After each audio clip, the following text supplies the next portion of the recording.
We're going to spend a fair amount of time talking about a very important concept called Ricardian equivalence. Ricardian equivalence is important because it is an organizing principle that allows us to begin to think in a careful way about what the effects of, say, changes in taxes would be.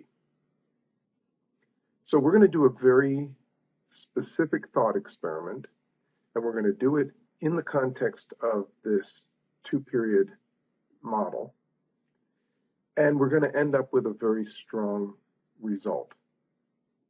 And then we will talk about modifications to the model that might yield very different outcomes. So first, we are going to have taxes that are lump sum, as they have been so far in this model. And the thought experiment is going to have the government cut taxes today by 1 unit. So the change in taxes today is 1 unit. Finance that change in taxes, they're going to sell more bonds. How much? Exactly 1 unit more bonds. And remember, again, these are all in units of goods. But then the government is going to have to raise future taxes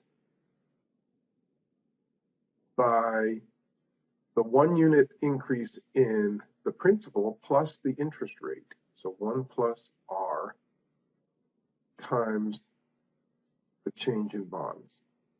Okay? So we're going to cut taxes today by 1 unit. We're going to finance the deficit that results by selling more bonds. And then we're going to pay off those bonds next period with higher taxes. Throughout this experiment, and this is absolutely essential, we're going to hold government purchases of goods fixed.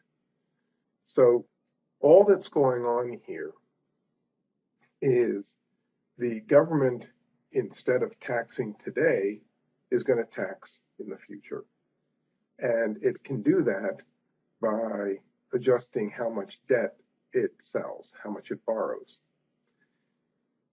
Importantly, the government is not changing the quantity of goods that it is extracting from the private sector, either today or tomorrow. Okay, so then the question we want to ask is, if the government does this, how does this experiment affect equilibrium consumption, savings, and interest rates? It is tempting to say, well, gosh, if you lower taxes today, then households are going to have higher after-tax income, disposable income, Y minus T, and every individual is going to see her income today rise.